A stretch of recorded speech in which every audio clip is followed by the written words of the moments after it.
बम मार दिया था सर। हैं? आपके घर पे? हाँ, मेरे कोचिंग इंस्टीट्यूट पे 8-10 तो फेंक दिया सब। क्यों?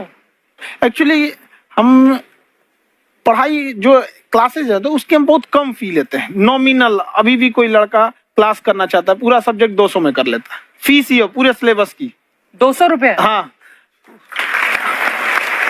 तो बाकियों को थोड़ा सा प्रॉब्लम आने लगा और हमको समझाएं, हम क्या, हमको क्या दिक्कत है, क्योंकि बहुत सारे लड़के जब हम लोग अपने स्टूडेंट लाइफ में थे, इंटरमीडिएट क्रॉस किए थे, तो हमारे साथ के कुछ लड़के पढ़ने के लिए चले गए थे दिल्ली, उनको यूपीएससी निकालने के लिए चले गए थे। हालांकि जो गए थे उनमें किसी का नहीं हुआ। तो हम लोग ना उनको जब स्टेशन छोड़ने आए थे, बड़ा भारी मन से हम लोगों ने विदा किया कि इन लोग के गार्जियन कितने पैसे वाले, इन्हें भेज दिए वहां, हम लोग के नहीं भेज सकते थे। तो ऐसे लाखों स्टूडेंट है जिनके गार्जियन नहीं भेज सकते। इनका मतलब गरीब होना कोई अपराध नहीं है, उसे कोई पढ़ाई से नहीं रोक सकता। बिल्कुल।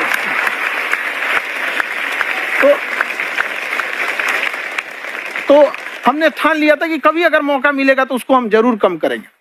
तो इस साल हमको मौका मिला, तो वो जो टफेस्ट एग्जाम है इंडिया का, यूपीएससी, उसकी 2.5 लाख की फीस को हम 7,500 में कर दिए। और सेम, बहुत बढ़िया, वेरी गुड। और इंडिया के सबसे बेस्ट टीचर के साथ जो भी हैं वो अपने सब्जेक्ट में उससे बेस्ट इंडिया में कोई नहीं। और इतना के बावजूद ऐसे हम लोग को लगता होगा 7,500 बहुत कम है। एक लड़की ने कहा कि सर शाम वाले बैच को ना मॉर्निंग में कर दीजिए। हम कहे बाबू तो इतना सबके इंडिविजुअल से तो बैच ट्रांसफर नहीं, तो क्या प्रॉब्लम है? उसने कहा ना शाम में हमको दूसरे के यहाँ बर्तन मांजने जाना होता है। तो हम लोग को लगता है कि जितना ये तकलीफ इससे कई गुना जाते हैं। और कई बार तो ऐसा लगता है कि वो भी ना ले। एक लड़का बेचारा नदी से बालू निकालता था और वो बालू को भरता था, फिर नाव बालू को किनारे लेके बेचती थी और वो बालू भरता था, उससे मेरी फीस ले आया। हमारा हाथ कांप गया, हम कैसे फीस ले लेंगे यहाँ पर। बहुत बढ़िया। उसी दिन हमने ये प्रण लिया था कि भारत का कोई भी बच्चा उसके सफलता में पैसा उसकी बाधा नहीं बनेगी, चाहे उसको जितना भी पढ़ना रहे। आपका क्या बात। और अर्चना जी, मैं इनके बारे में एक बात, खान सर आपके बारे में मैं एक बात कहना चाहता हूँ। इनका जो स्टार्टअप है ये बूटस्ट्रैप्ड है। अच्छा, मैं साधारण भाषा में बता देता हूँ, ये सेल्फ फंडेड है। इन्होंने अभी तक किसी और से पैसा नहीं लिया है, ये इन्वेस्टर के पैसे से नहीं, इन्होंने खुद इसको बिल्ड किया है। और बल्कि इतना स्ट्रॉन्ग स्टार्टअप है ये कि मैं कहूंगा कि अगर इन्वेस्टर्स को इन्वेस्ट करना हो तो मैं एंडोर्स करता हूँ ऐसे स्टार्टअप्स को। यही सब चीजों को देखते हुए कई लोगों ने धमकी भी दिया था वहां पर। अच्छा। और उसके बाद बम चला दिए और 7-8 बम चला दिए और कुछ ब्लास्ट हुआ। एक बेचारा नया लड़का आया था एडमिशन लेने के लिए, उसकी स्कूटी उड़ा दिया।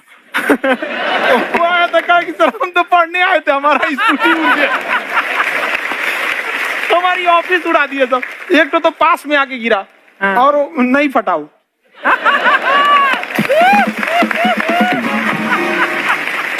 बाद में बहुत सारे लोग धमकियां दिए, लेकिन कहते हैं ना सूरज कितना भी तेज चमक ले समंदर नहीं सुखा सकता। वाह वाह वाह, क्या बात है।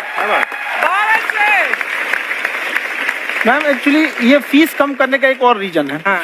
2.5 लाख 3 लाख की जो फीस में सब लोग पढ़ाई एफोर्ड नहीं कर पाते, इसलिए वो कुछ ही लोग एफोर्ड कर पाते हैं। तो उनका मेंटल लेवल तो बहुत ऊपर चला जाता है, लेकिन एक पूरे देश का मेंटल लेवल थोड़ा सा स्टेबल नहीं हो पाता। तो जब फीस कम रहेगी तो हर वो लड़का तैयारी करने के लिए आगे आएगा जिसका सपना है देश के लिए कुछ करने का। सीटें लिमिटेड हैं, उन्हें को मिलेगी, लेकिन जिन्हें नहीं मिलेगी उसे मिलेगा देश का एक जिम्मेदार नागरिक। तो इस देश को बदलना। क्या बात। हम लोग विश्व गुरु कहे जाते थे, क्यों? क्योंकि दुनिया से लोग हमारे यहाँ पढ़ने आए थे। चाइना से ह्वेनसांग आया, फायान आया, आज कोई नहीं आता है। हम लोग का उद्देश्य एक समय आएगा जो फिर आएंगे यहाँ पढ़ने के लिए। क्या बात है।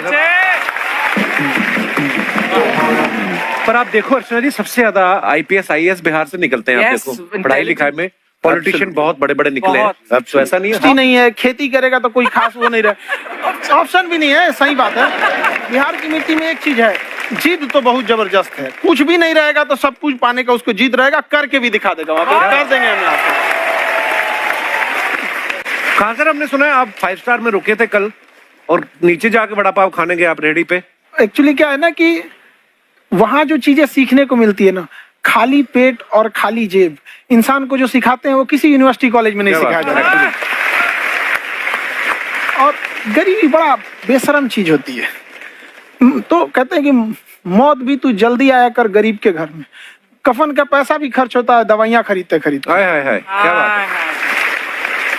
और खान सर की खासियत ये है कि जिसको तो पढ़ना है, जिसको एजुकेशन चाहिए, वो तो इनका वीडियो देखते हैं, लेकिन वैसे भी कई लोग, जैसे अर्चना जी बात करी थी, कहती मैंने जब देखना शुरू किया तो मैंने बैक टू बैक इतने सारे वीडियोस देखे, क्योंकि आपका जो तरीका जो बोलने में, एक तो इनकी जो टोन है पढ़ाने में, और साथ साथ में जो ह्यूमर आता रहता है, तो उसकी वजह से और भी इंटरेस्टिंग हो जाते हैं आपके वीडियो। शुरुआत में हम लोग जब स्टूडेंट लाइफ में थे, या हम कई स्टूडेंट को भी देखते हैं, वो बेचारे जब थक जाते हैं तो आपका शो देखने लगते हैं। तो शुरू में हमको लगता था जब इसमें कि अरे यार हमारी पढ़ाई उसके लिए है, लेकिन पढ़ाई में थक जाता है, शो देख के नहीं थक जाता है। तो हमने सोचा दोनों को मिक्स कर देते हैं। तो हमने उसको, और आज आपको पता नहीं हमने भी यही किया है।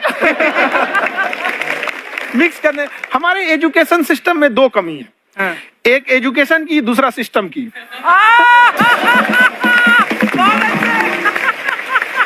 लगा के गोरी लेंस नीला नीला